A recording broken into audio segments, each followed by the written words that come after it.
रामलला सरकार श्री पुरुषोत्तम दास जी महाराज के दिव्य दरबार में बॉलीवुड के कई लोग हुए शामिल।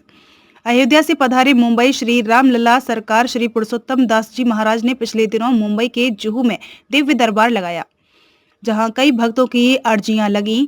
रामलला सरकार के दरबार में बॉलीवुड एक्टर टीटू वर्मा, प्रोड्यूसर विनय राय, अभिनेता भानु प्रताप सिंह, फिल्म निर्माता भूपेंद्र कुमार, अभिनेता अमित टेकवानी, हेमंत सोनी, गीता सेंगर, भरत भाई, अरुण शर्मा, प्रशांत सिंह, दुर्गेश रेकोला, मीडिया के एमडी लक्ष्मण कुमार शामिल हुए।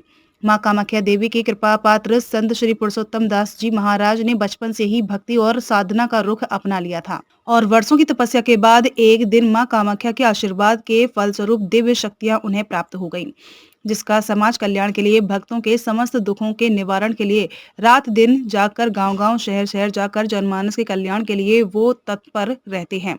महाराज ने कहा कि भगवान हमें दिव्य शक्तियां देता है तो उसके साथ जिम्मेदारी भी देता है, जो जन कल्याण के लिए होती है, और इस धरती पर जन्म लेने वाले सभी परमात्मा का ही अंश हैं। सबको जोड़ने का ही हमारा संकल्प है, ताकि किसी के साथ किसी भी प्रकार का भेदभाव ना हो।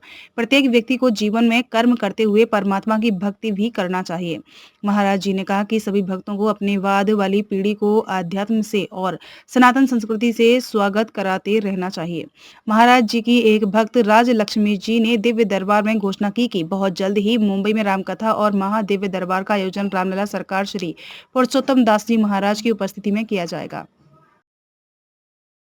के लिए वर्जनी है जो ब्रह्मचर्य का पालन करते हैं। और ये तांत्रिक क्रिया जो है, जैसे कि मान लीजिए कि अंबानी कुंभला कामाक्षा की साधना करने वाले व्यक्ति हैं, तो कभी कभी रक्त की आहुति भी देते हैं। हम तो ब्राह्मण हैं, इसलिए हम रक्त की आहुति नहीं दे सकते, लेकिन सिंदूर, विल्व का, कद्दू का, इसका हम भी क्या नाम से भोग देते हैं, नींबू का भी। हाँ बिल्कुल, ये देते हैं।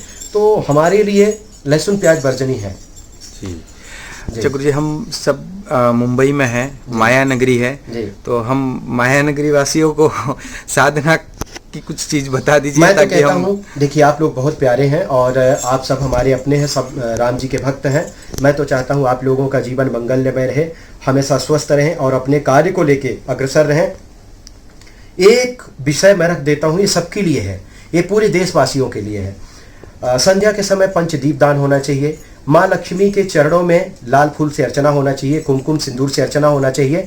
जिसको धन की ज़्यादा लालसा है वो व्यक्ति गुरुवार के दिन व्रत करे, पीला सिंदूर चढ़ाए, पीला फूल चढ़ाए और कलश स्थापना करे। मैं कह रहा हूँ कि कंगाल व्यक्ति भी राजा हो जाएगा, इसमें कोई संदेह नहीं। और जिसको राजनीति पद चाहिए वो व्यक्ति उपासना करे, गुरुवार का व्रत करे, उपासना करे और बीज मंत्र का जाप करे, पंचदीप दान करे, संभव हो जाएगा। जी एक सवाल और गुरुजी, कहीं लोगों के मन में ऐसा होता है कि एक के प्रति स्व श्रद्धा है लेकिन दूसरे के प्रति भी श्रद्धा होती है। हाँ। एग्जाम्पल की एक भगवती के प्रति श्रद्धा है और बालाजी के प्रति श्रद्धा है, लेकिन कहते ना साधना एक की करो।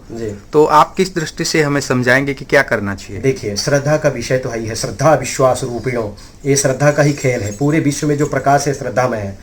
जिसका जहाँ पे भी विश्वास हो उसी विषय को लेके आगे बढ़ना चाहिए। अगर आप राम जी को मानते हैं तो राम जी को माने, कृष्ण को मानते हैं तो कृष्ण को माने, लेकिन सत्य बात तो यही है कि वो एक ही है, वो एक ही है, उसके अलावा दूसरा कोई नहीं है।